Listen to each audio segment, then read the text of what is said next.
everyone. We're going to get started. So, welcome to our first Zaremski lecture. This is echoing. I don't know what to do. Oh, maybe okay. You guys, well, okay.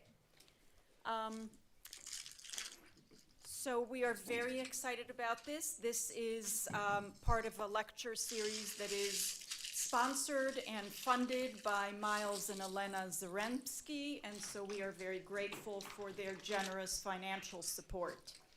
So as I'm sure you all know, we are going to be discussing the Dobbs decision that was issued in June.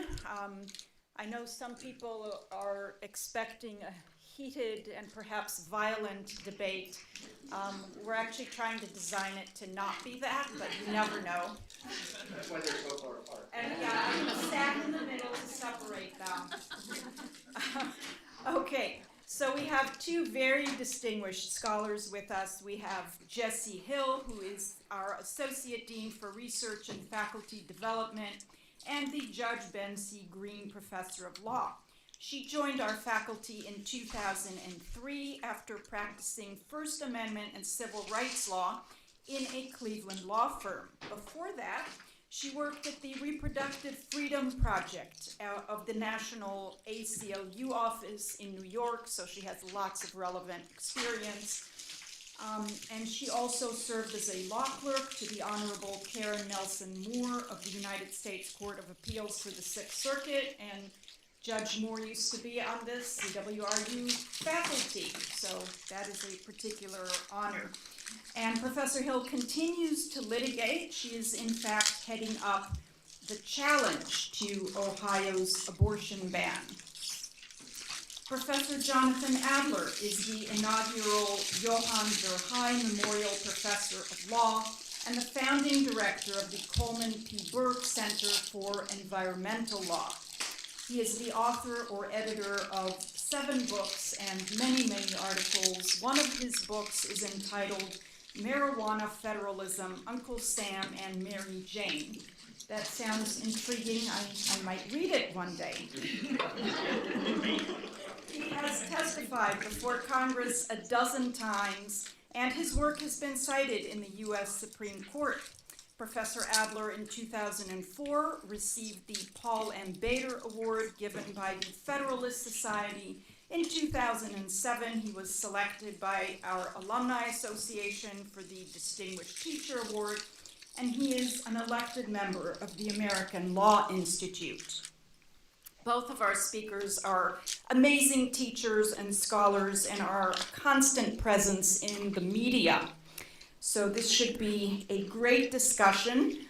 For the folks on Zoom, and I believe there are many of you, please put your questions in the Q&A. We do have somebody monitoring that, and we'll try to get to as many as we can.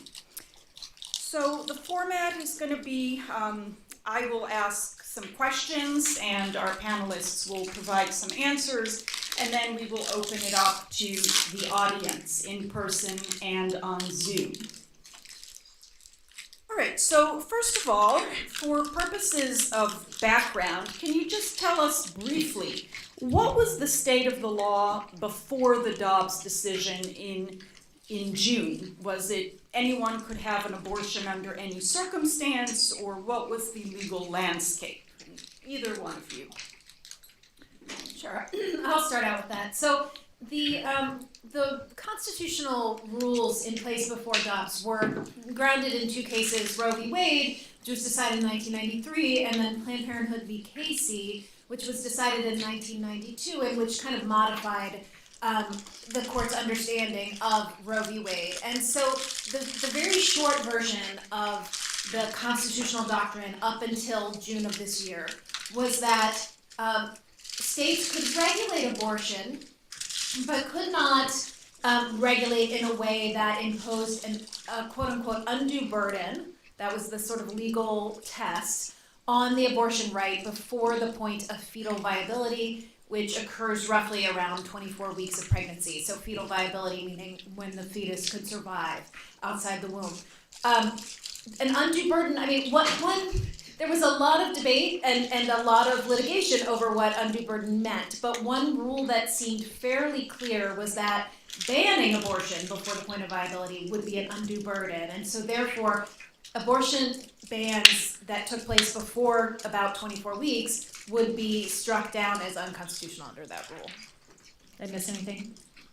Professor Adler? The one thing I'd add is what this meant as a practical matter was that states could be more protective of reproductive rights under that framework, but could not be less protective. So just to oversimplify, in what we tend to call blue states, there tended to be fewer restrictions on abortion access than Casey allowed. In red states, there tended to be more restrictions.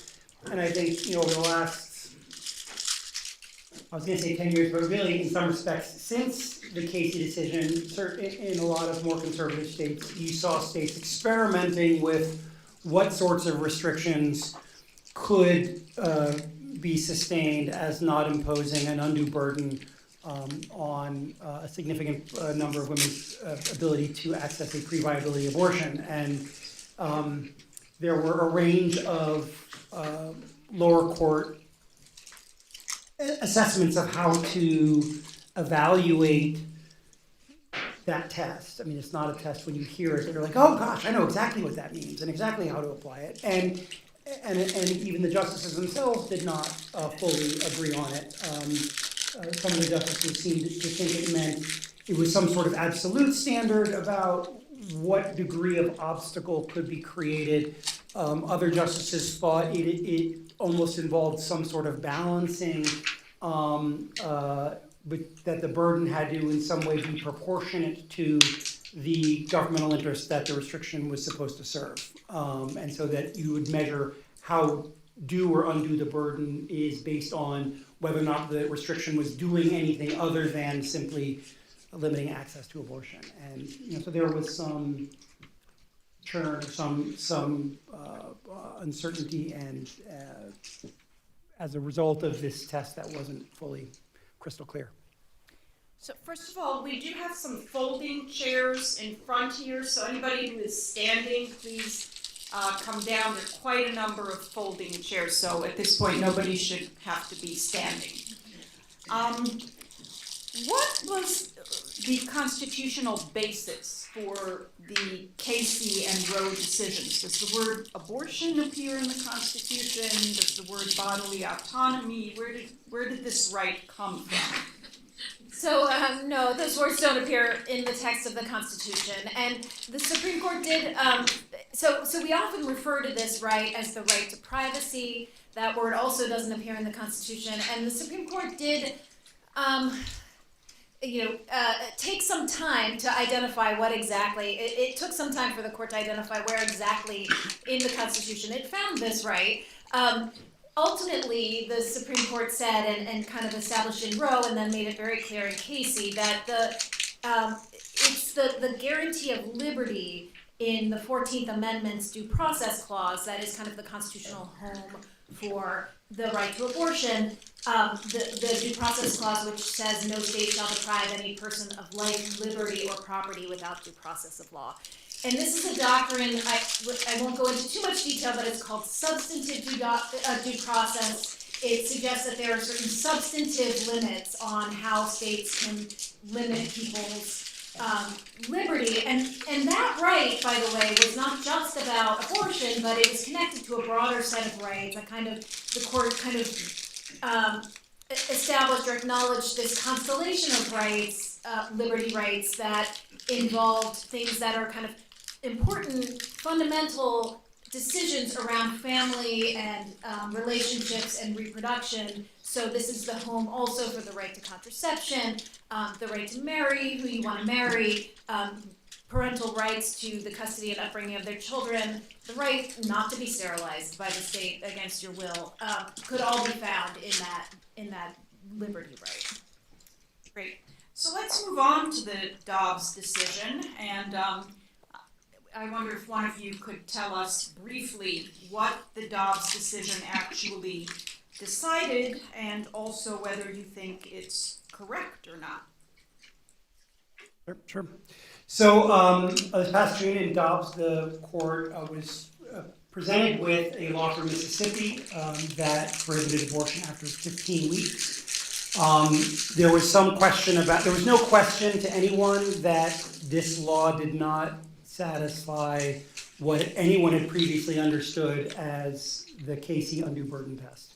There's been some discussion when the case was argued about whether or not one could reimagine or refashion that test so to sustain the Mississippi law, but there was no dispute that the law could not be sustained without, at the very least, modifying the Roe and Casey doctrine. What the court held was that the Mississippi law would be sustained, would be upheld by a vote of 6-3, by a vote of 5-4 or 5-1-3.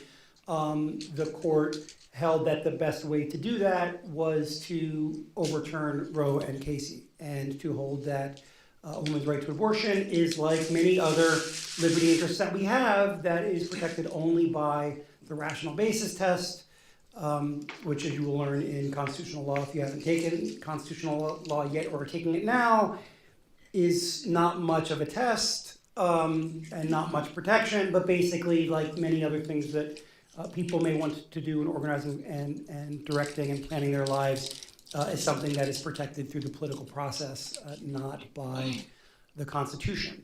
And in reaching that judgment, the court concluded that that Roe and Casey had to be overturned, and the majority concluded that they satisfied at least the majority's understanding of the requisite test for when it is appropriate to overturn a constitutional decision, including whether or not the initial decision was correct as an initial matter, the quality of the reasoning of the initial decision, how workable the decision had been over time, the effect the decision had on other areas of law, and the extent to which there were reliance interests that would counsel against correcting the court's prior error. And the court concluded that under that test, or that formulation of the test for overturning precedent, that the precedent should be overturned. And my own view is, as much as I don't like many laws that legislatures enact, I'm not convinced very many of them are unconstitutional, and that would include restrictions on abortion. So I think the court did what was, or reached the correct constitutional result. Well, I guess She disagrees with the last. I do disagree with the last portion of that. So I mean, I guess I'll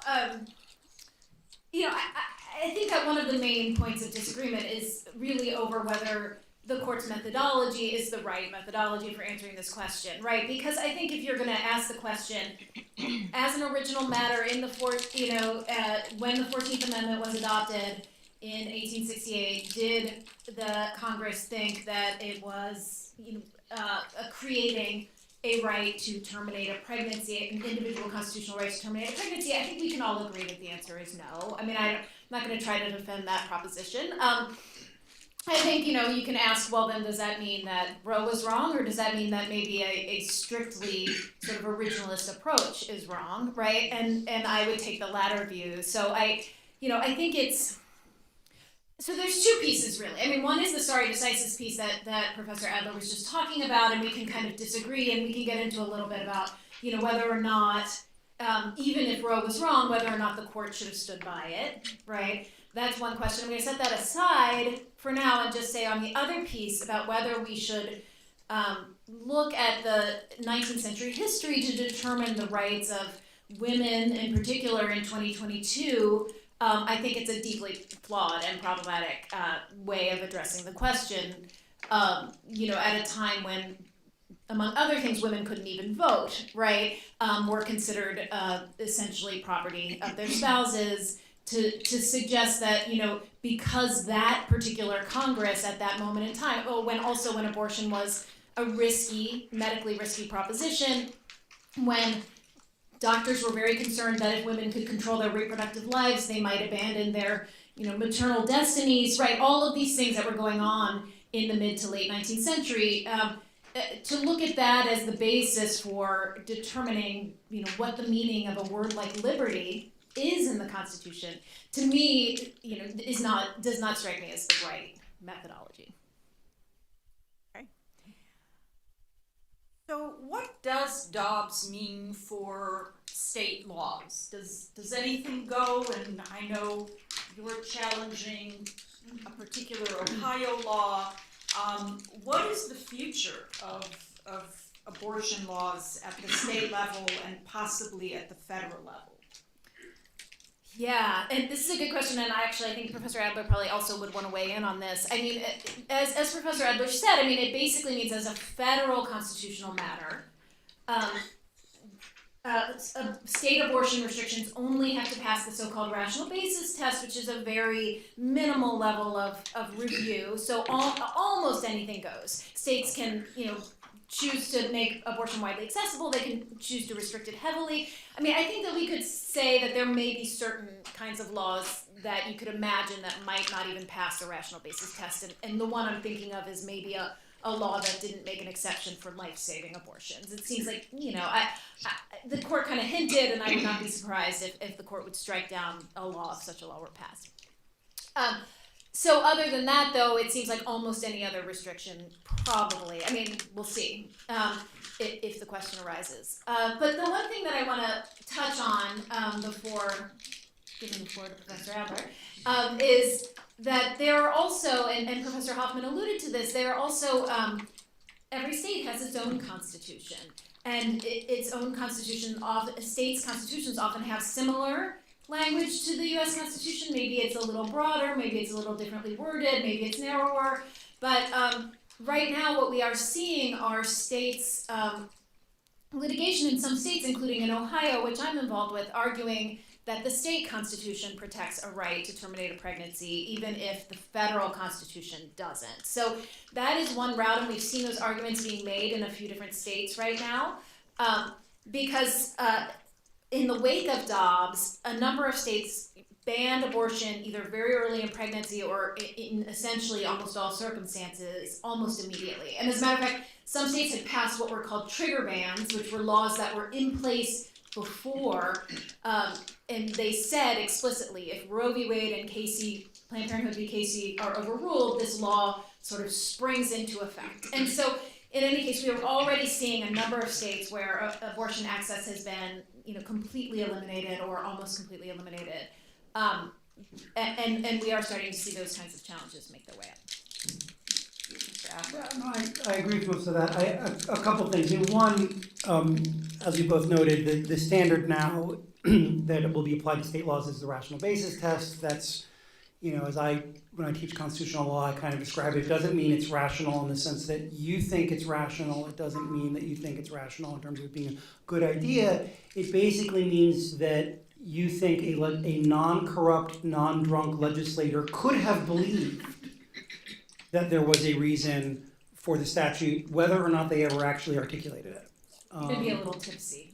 Maybe a little. And when you read a case called Williamson versus the Optical in constitutional law, if you haven't yet, if it's not assigned, I would encourage folks to read the lower court opinion, which had struck down the law, to show you, because it shows you how permissive the standard is. I mean, there, it was pretty clear that the legislature's justification was complete nonsense. The whole point of the law was to privilege one portion of the industry over another for no other purpose than that's who the legislature liked.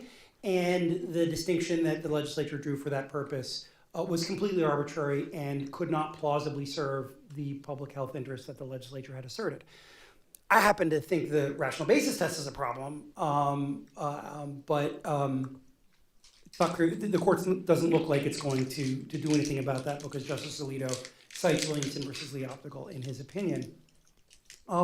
So if state laws are to be challenged, they have to be challenged through some other way than the substantive due process arguments under the 14th Amendment.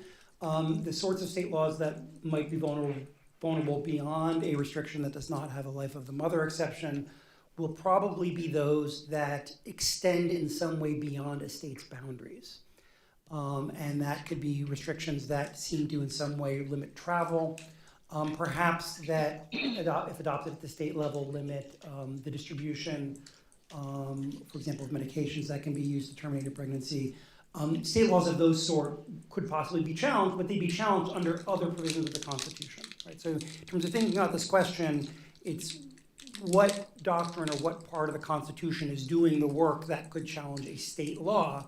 And if it's not the substantive rights protection under substantive due process, the question is where else would it be located? It would have to be located in other doctrines. I didn't know if you wanted us to get into the federal part too as well. Not now. Okay, because then if we're talking about federal laws, then it's a whole different can of worms. Well, should we talk about federal laws? Well, Yeah, go ahead. I think that is a question that comes up, so, yeah. So, and this used to be one of these kind of great, hypos for common law exams. So, in terms of our basic constitutional structure, the general assumption is that an understanding is that the federal government has limited and enumerated powers. The federal government only has those powers that have been delegated to it in the Constitution itself, whereas states have what we generally refer to as the police power. They have kind of the background power to do everything else, which historically was understood as the power to, among other things, protect health, safety, and morals. And so that means that when we're talking about state laws under the federal Constitution, we have to find a federal constitutional hook to carve something out of this background police power that all the states have. Because the assumption is states can do all sorts of things that we may think are arbitrary or cruel or stupid, but it's part of the police power that's between the states and their voters. At the federal level, the presumption's flipped, and we actually have to find a source of power. And the power that we typically look to is the Commerce Clause, the power to regulate commerce among the several states, which no longer requires that it necessarily be commerce or that it be among more than one state, but presumably still requires there be some sort of economic impact or economic aspect of what is being regulated. Or Section 5 of the 14th Amendment, which is a power to enforce the substantive guarantees of the 14th Amendment. A law enacted to either protect or restrict abortion rights at the federal level could potentially be enacted under the Commerce Clause, but it would raise some interesting questions about, is that only abortion when provided by facilities that accept fee for service or that are reimbursed by insurance, or is there some sort of economic hook to what is either being prohibited or protected? 30 years ago, I would have said Congress could do whatever it wants in that regard as a Commerce Clause question. Today, it's a little bit under a little bit of doubt. Under Section 5 of the 14th Amendment, a consequence of the court's decision, I think, and I'd be curious if Danielle agrees with me on this, that I don't think Congress could enact a law protecting abortion rights, claiming that they are protecting a substantive due process right. By the same token, I don't think Congress could enact a national fetal personhood law because there's nothing the court has ever said suggesting that fetuses are persons for purposes of the 14th Amendment. The interesting question would be, could Congress enact a law protecting abortion rights under Section 5 of the 14th Amendment, relying not on a protection of the substantive due process right, but rather relying upon equal protection? That's interesting in part because the court's not said a whole lot historically about whether or not abortion restrictions should not be understood as infringing upon a liberty interest so much as embodying or imposing gender-based discrimination or gender-based burdens. And so that would be, it's an interesting thought experiment whether Congress could do something of that sort. Well, I'll just jump on that last piece because I do agree with pretty much what you said. I mean, as of right now, I think that's true. I think that although Justice Alito, who was, we should have said, the author of the Dobbs opinion, did go out of his way to reject any equal protection basis for protecting abortion rights. Now, you could say it was dicta, the parties didn't raise it, it wasn't, so it wasn't necessary to the decision, but he did spend, and he didn't say very much, I'll agree, but he did spend a little bit of time in the opinion actually explicitly saying, essentially, don't try to come back at us with an equal protection theory, because that also doesn't protect gender equality theory, basically. And double down on some of the cases that you could point to as maybe some folks had thought were kind of moribund, like Gadol de Viallo, which said that pregnancy discrimination is not sex discrimination, for example. So I don't know. Again, with this court, I think a federal law based on that guarantee would be in serious jeopardy because there were at least 5 votes for Alito's view. but also, I mean, there's also the politics piece of this question, right? Which, I mean, right now, it's unlikely, as long as we have the filibuster, that really any kind of federal law is going to be passed on this issue either way. Even though there have been laws proposed, again, on both sides, and I think just Lindsey Graham just announced today that he was looking to introduce a ban on abortion at 15 weeks nationally, which would, I guess, mirror the Mississippi law. I haven't seen any sort of text of it, but I don't think any of them are going anywhere for the time being.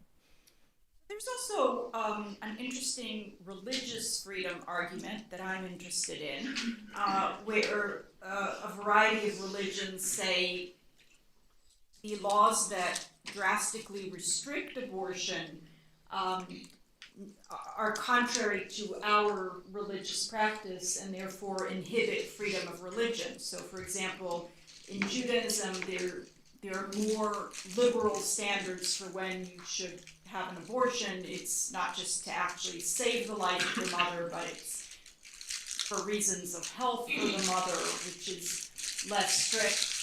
And I know there has been some litigation filed with that religious freedom argument, and I'm wondering what you think about the strength of that. Yeah, so I'll start, and then you may have some thoughts as well. I mean, I think that there are some. I think that given so the way you would have to frame such an argument is that your religion not just allows you to seek abortion or provide abortion in certain circumstances, but it actually requires abortion in certain circumstances. Now, I think there are claims that, viable claims to that effect now, given that like some states have almost complete abortion bans. There are, religions that say, when it is required for the well-being of the pregnant person, of the even of the like existing children, things like that, that an abortion would be required. So I think that there is, like, on the surface, a good claim. I think some things to keep in mind about these claims. First of all, if you win that case, you don't get the ban struck down. What you get is an exemption for yourself. So either you get to have your abortion or the doctor gets to provide abortions, but it doesn't say, abortion is legal for everyone. That's how it works under the free exercise clause when your religious freedom is violated. I think the other thing is just to be careful about these kinds of claims, because it's not that if someone's religious freedom is infringed, then the law goes away. I mean, it depends on kind of what law and whether it's federal or state and what the law says, but basically there's going to be some kind of scrutiny where, at most the court might say, well, but is there a compelling interest for this law? And it's possible that a court would find, even if your religious freedom is being infringed, that the state's interest in the fetus, in potential life, in however you want to call it, is sufficiently strong that it can override that. So that's another way that courts might, if they don't want to recognize such claims, could avoid recognizing such claims. Yeah, I mean, I largely agree with that. I mean, I think just to elaborate on a couple of points, the direction the court seems to be moving when it comes to religious freedom claims is what some people refer to as the equivalent of most favored nation status in trade law. The idea being that any exemption you give to an otherwise generally applicable law must also be extended to religious adherents who claim that their religious tenets bar them from doing what the law would otherwise require, or would require them to do something the law prohibits. And the sorts of laws that are being challenged, it's not clear they're going to have much in the way of exceptions other than life of the mother, and so it's not clear how that analysis is going to work. And then something to underline about what Dean Hill said about what the interests are at stake is that when something is protected as a fundamental constitutional right or is otherwise subject to heightened scrutiny, we generally require the government to put forward a particularly weighty interest. We have all these phrases that we use that you have to memorize when you take common law, like compelling interest or important interest. And an important interest is important, but it's not as important as a compelling one. And you pretty much kind of have to know which ones are bigger than the other ones. But one consequence of going to the rational basis is it's, anything that's legitimate as a governmental interest, which is almost anything. And so a lot of states aren't going to have the records for some of these, when they were in the findings, when they were enacting these laws, identifying what the interests would be.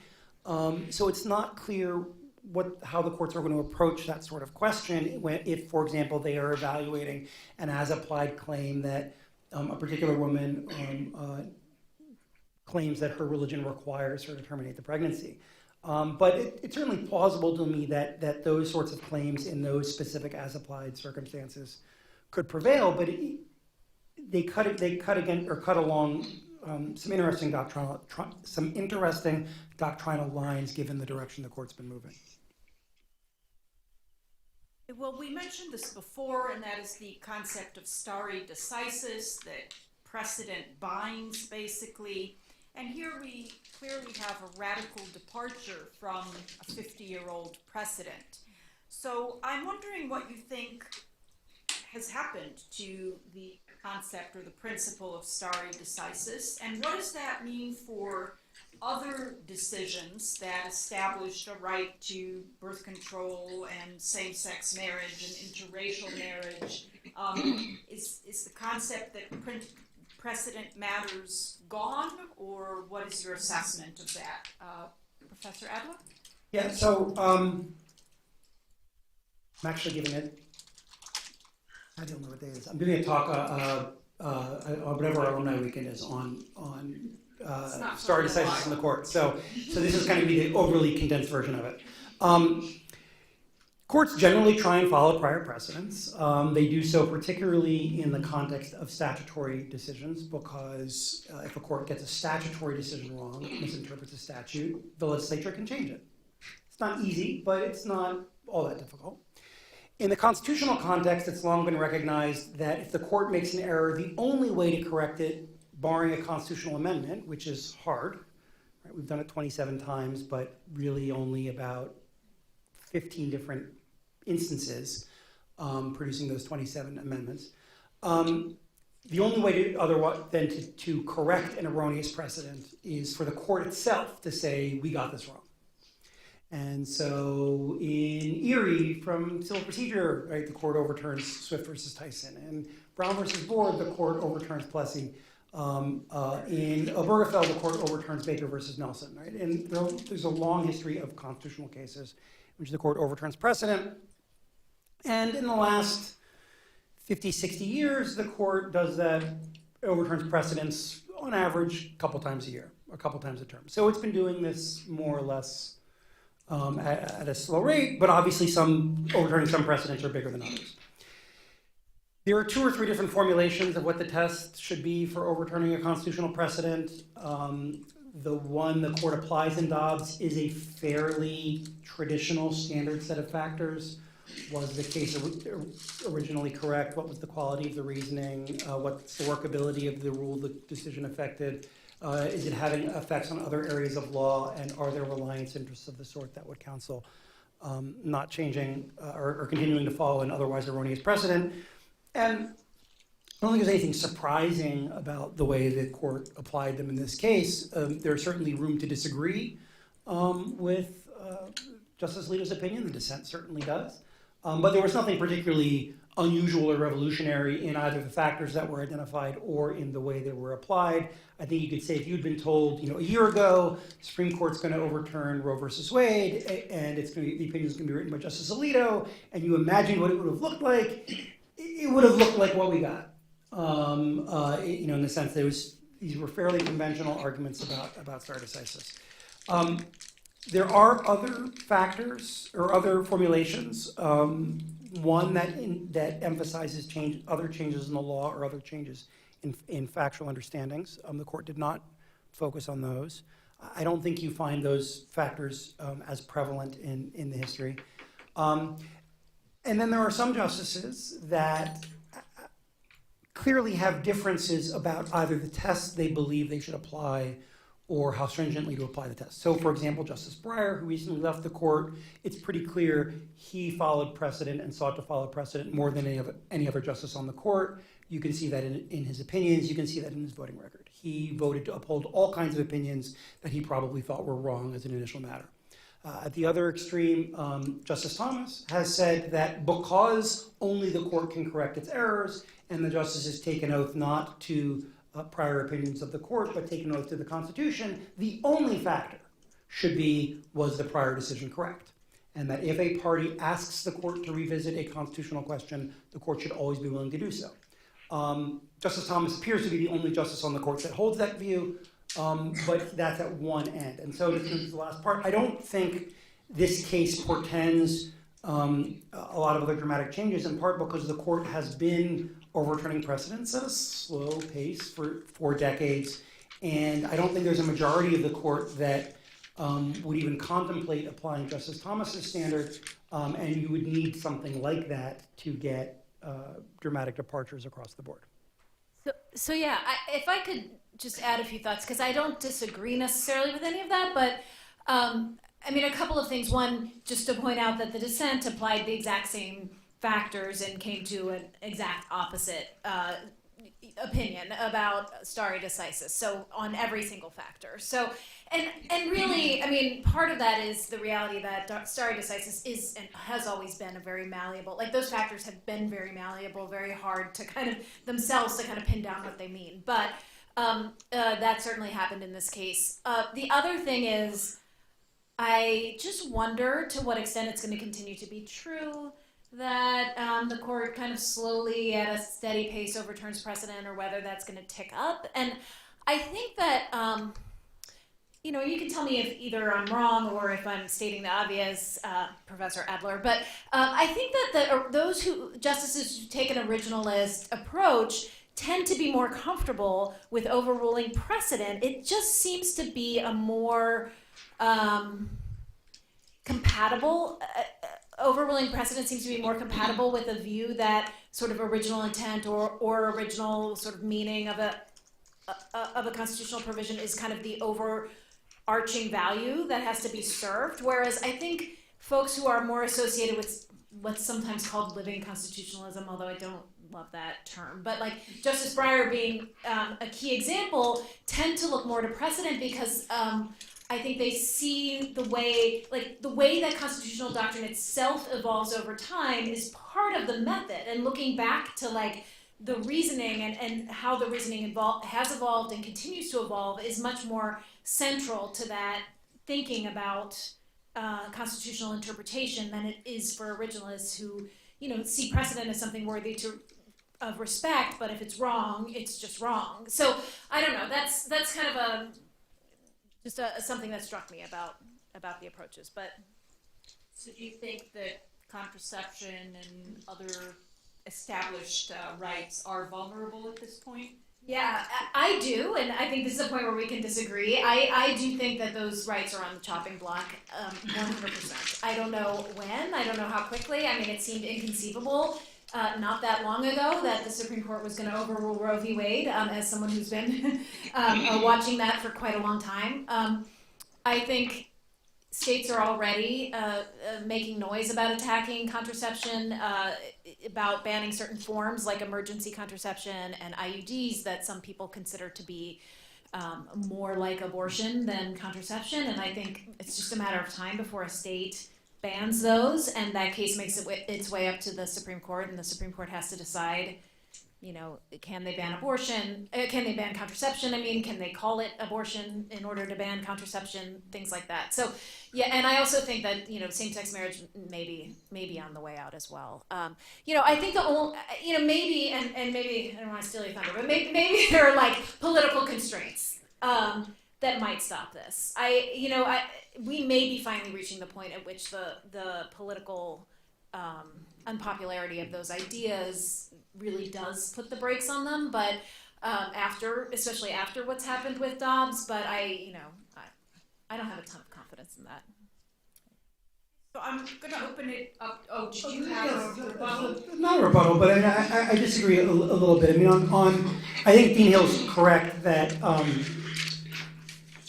some states are likely to enact laws that target specific types of contraception that state legislatures claim or believe can operate as abortifacients, and that opens up a whole question even about what one means by that. Is it about preventing fertilization? Is it preventing implantation, and so on? And but I would be very skeptical. I'm very skeptical that any state will try to enact a law that prohibits contraception across the board, and then even more skeptical that a lower court will uphold it. And if a lower court strikes it down, I'm skeptical that the court would take the case, right? So lower courts are bound by the court's precedent. The court's precedents on contraception are pretty clear. And the question is not even really whether or not a majority of the court would, if forced to decide, would decide a particular way on the case, but also would they want to take the case in the first place. I don't think same-sex marriage is on the chopping block. I think it's very clear that interracial marriage is not on the chopping block at all. In fact, in some respects, will be reinforced after this coming term in terms of the court's view of the Equal Protection Clause as it applies to race-based distinctions. And I think one thing just to kind of keep in mind, this is one of the reasons why, one of the things that makes this issue somewhat distinct. Every Republican presidential nominee for the past 45 years has said that their goal was to see Roe versus Wade overturned, and they were going to nominate justices who they hoped would do that. Because of the conventions of the process, in which when a president's going to nominate someone, you can't ask that question, and if a nominee were to answer that question, they would have to recuse from the case, and arguably that would even be an impeachable offense to make any sort of commitment. Republican presidents who have nominated the majority of justices weren't always very effective at nominating justices that would do this, but it has been a central component of a major party platform, a party that has won many presidential elections and nominated many justices for 50 years, or 45 years. I mean, that's different than the other things we're talking about. The law at issue in Griswold versus Connecticut was one of its kind. This is the first case striking down a law prohibiting contraception, in that case use of contraception by married couples. It was the only state in the country that had such a law, and it wasn't even being enforced. And there's a whole fun story about how they could nonetheless get a case before the courts about it. And that's a radical difference between an issue where you have a major political party at all levels of government fighting against a relevant Supreme Court precedent. And so I do think that justifies viewing this issue and this question as distinct in terms of what we think is possible, what we think is likely, and how both the legal and political process treat it. All right, so before we open up to questions, are there any points that you really wanted to make and didn't get to make so far? Okay, you're all set. All right, so we will open it up to questions. I'll alternate taking questions from the audience in-house and Zoom. And Mr. Mahoney, maybe you better come up here so you can speak into the microphone when you tell us what Zoom is thinking. All right, as long as my laptop will hold charge for a few minutes. Uh-oh, that's our emergency. Okay, Professor Melman. So I'm embarrassed to ask this question. I'm embarrassed to ask this question. It's because I haven't had con law in 50 years. But since the bans on abortion are largely fostered by fundamentalist religious views, why aren't those state laws prohibited by the Establishment Clause? Because the fact that people support something because it is consonant with their religious views has no bearing on the constitutionality of the statute. I mean, throughout our history, all sorts of moral causes have been advanced largely and primarily by religious adherents. The most prominent example in our nation's history is the abolitionist movement, which for most of its history was primarily a religious-based movement driven by people who believed that they were following God's commandment that we are all created equal in the eyes of God and therefore could not have a class of free and a class of enslaved. So the fact that a law is motivated by more, or might be motivated, because there are those who would contest the premise, does not make enactment of that law an establishment of religion. And I'll just add that is a doctrinally accurate statement. You can take your own view on whether that's there's something different about abortion or not. But the other piece of that answer is that the Supreme Court has explicitly rejected the idea that this abortion restrictions, because on this logic, violate the Establishment Clause. So there is still binding precedent saying no to that. That's the other. Anything from Zoom? Yeah, so I have a few questions on Zoom, one of which is asking for a comment on the way that the way the Dobbs decision interacts with the sort of relationship between a patient and a physician, in that it seems that decision for a medical practitioner is now maybe more dictated to them by the states. And if anyone could give a comment on their feelings about that sort of issue. Yes, that is true. I'll bite. Yeah, no, that is absolutely true. I mean, as somebody who is like working with providers and hospitals and physicians, I can tell you that it is absolute chaos. It is absolute chaos. There is absolute distress among providers at such a high level in states like Ohio, where abortion is banned in almost all circumstances, and that there are exceptions written into the law that are not written in language that medical practitioners understand or generally apply, are used to applying. It is absolutely causing people to withhold care in situations where even the law might allow it. Also because of for those of you who are health law folks, it's a very unusual thing that healthcare is regulated with criminal penalties, right? Like it's, normally we have a malpractice system, right? We have we have sort of tort claims.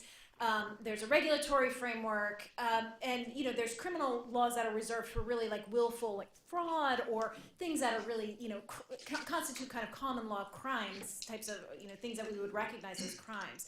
But to sort of put providers in a position where, on the one hand, if they provide care, they may be hauled into court in a criminal prosecution, and on the other hand, if they withhold it, they may be sued for malpractice, is just a horrible situation for physicians to find themselves in. And at this point, it's well beyond those that we have traditionally provided abortions. It's OB-GYNs who are just trying to manage other sorts of situations. It's emergency room docs. It's folks in all sectors of healthcare, really.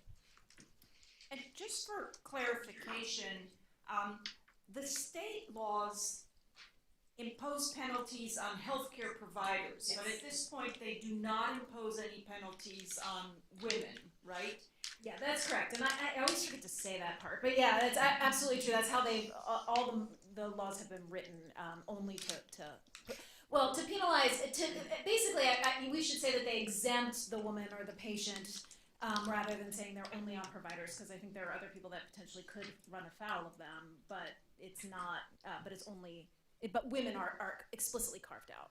But some laws also prohibit abetting abortion, right? So could an employer who is paying for a woman to travel out of state, could that employer be prosecuted for violating the law? I have thoughts about that, but In Texas, they could possibly be sued under SB8, assuming that someone would have standing under Texas law, and that'd be a matter of Texas law. But the Texas law is certainly written that broadly. I don't know of any other state's law that is written that broadly. I mean, one thing that's worth that Daniel's comments underlines is that a lot of these laws were written at a time when abortion was kind of a free symbolic issue, right? Your party had a position and you embraced the prevailing view in that party, and it didn't matter because the law wasn't going to change that much. So the laws were not written with the sort of care that one would hope that any law touching on medical practice would be. The only other comment I'll make is, lots of things doctors are not allowed to say, do, give you, et cetera, are regulated at the state level and at the federal level. We may believe as a matter of principle that those sorts of fundamental questions should be between a patient and their doctor, but under the law they're not. And while some cases that can be prosecuted aren't always prosecuted, the government can prosecute and occasionally does people for prescribing things in a way that criminally prosecute, prescribing things in a way that the Drug Enforcement Agency doesn't think they should be prescribed, and whereas the doctor believes they should be. We see that related to off-label uses. We see that related to pain, opioids, and other pain. In palliative care, it's been an issue for a long time, right? There are a lot of doctors who believe at a certain point the only goal should be to eliminate suffering, and that may mean prescribing significant doses of substances that are very addictive and that otherwise cause problems. And there are doctors that have done that have found themselves in jail. So, we may not like that. I certainly find it pretty gross. But it is the idea that this is an exception to the way we regulate the provision of health care. I don't think is quite accurate. I think we tend to ignore a lot of the things that we prohibit and in some cases even criminalize when it comes to, shall we say, politically unpopular or minority views about what sorts of care people should be able to receive. Well, okay, I don't think you can come up with many other examples besides regulation of drugs, which arguably, could be its own sort of category, and arguably also could be unconstitutional. I think there could have been an argument pre-Dobbs to that effect, but I think I think other than that, it is highly unusual. I think it's clinical care is not generally managed. Rules about how to take care of patients are not generally written by non-physicians and then enforced with felony criminal penalties. Okay, Theo.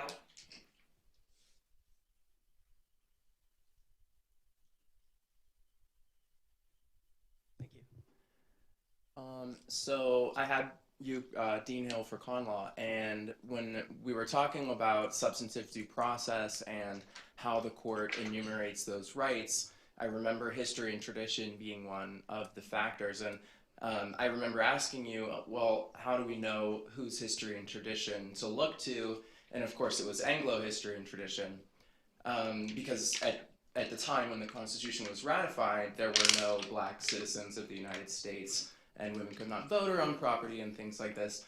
And so I wonder if we use the originalist interpretation of the 14th Amendment, which was not in existence at that time, is there a possible way to interpret the original intent of the framers without an implicit bias against women or gays or blacks? So it's a really interesting question. And Professor Adler might have some thoughts too. I mean, I think the racial equality goal of the 14th Amendment was pretty clear, and actually, arguably even the original understanding of it was in some respects fairly radical. And I'm not even sure the originalist justices are willing to go as far as that understanding. But I think with respect to other outside of the race question, women were not understood to be protected, or sex discrimination was not understood to be an aspect of that provision. And I think any sort of approach, and really there's a lot of actually a colleague, somebody at Ohio State named Mark Spindelman has been writing about how Dobbs contains all this language suggesting that. Because women now are, slightly more than 50% of the population, they have the vote, they have education and access to privilege and power in society. It almost reads as if saying they're not even, like, sex isn't even a suspect class. What's the basis for even extending equality guarantees to them anymore? So I think, I think race can continue to be kind of set aside, although. I think race can kind of continue to be set aside as especially protected under the 14th Amendment, but I think any other claims for equality are on the ropes, potentially. Let me say a couple things. First, in 1787, free blacks could be citizens and participated in multiple state ratifying conventions. So Tawney was wrong. Free blacks were part of the We the People from the nation's founding. And the statements to the contrary in Dred Scott are just gross misrepresentations of the historical record. And that's important. in terms of the 14th Amendment was a pretty radical amendment to the Constitution, both structurally, because it really for the first time said there are things that we're going to protect not merely against the federal government, but against state governments. And that's important because most of the Constitution concerns powers of the federal government and then rights reserved against the federal government. And saying we're going to reserve powers against states that have the general police power is a big deal. The authors and ratifiers of the 14th Amendment were arguably both more libertarian and more egalitarian than much of Supreme Court case law for the at least 80, perhaps more years after the ratification of the 14th Amendment. So I think it's hard to argue, for example, that cases like Bradwell are correctly decided under the original public meaning of the 14th Amendment. In terms of the question about underlying bias, I think the issue is that if a government has power, on what basis do unelected judges have to reject something that is adopted through the political process? That is, to reject something which has been adopted by, or is at least being allowed to remain in place by the existing we the people. Right? Not the we the people of the past, but the ones today. This is often referred to as the counter-majoritarian difficulty, because the judges aren't elected, but presumably the people that enacted the law were. And if our default is that legislatures can do stuff, then we're actually biasing the legal process in favor of the present, because we're giving the primary control to present populations. And it turns out, for example, women turn out are not only are there more women than men, but women vote more than men do. And so the system saying we're going to take this out of constitutional law is biasing it towards present populations. The history tradition argument is that there are some things that are so important in our historical tradition that we take them out of the political process and take them off the table of government, and we're doing those in the tradition that these documents and these institutions grew out of. So it is biased in the sense that we are, if it's done the way that the doctrine is supposed to be done, protecting those things in effect that were so obvious or plain that no one bothered to write them down because they couldn't imagine a government ever doing that. And so therefore there isn't going to be a text prohibiting it. But that otherwise, it's up to us to decide what we want to let our government do or not do. And that could be good or bad, in part perhaps depending on whether or not one finds themselves in the political majority or not. But that's the underlying rationale of that approach, and it's one I think that at its core privileges the present, but privileges the present in ways that are often going to leave lots of us very unhappy. So I'm not going to disagree with a lot of that framing of the originalist or the sort of that method of or approach to constitutional understanding, but I will point out that many of the or at least some of the not inconsiderable number of the abortion bans that are being enforced right now were written in the 19th century. I mean, so now you can say again, well, Ohio's wasn't, or that current majorities can repeal those laws, but of course that also does ignore the current political reality of severe gerrymandering in state legislatures that has led to these laws. I mean, there's almost a direct line between when the state first got gerrymandered and when it started passing radical abortion bans. So, I mean, and right, and I know you're right, that's kind of baked into the theory, or it's something that, or is not baked into the theory, something that has to kind of be bracketed because it's more part of the political reality than the theory itself. But I do think it's important to point out that current state of affairs. Okay, well, I think we're going to have to end here largely because I have class in a few minutes. Speaking of voting, we have a voter registration table upstairs. If you have not registered to vote, or you moved, or you're not sure, go upstairs to the upper rotunda. Let's thank our wonderful panel.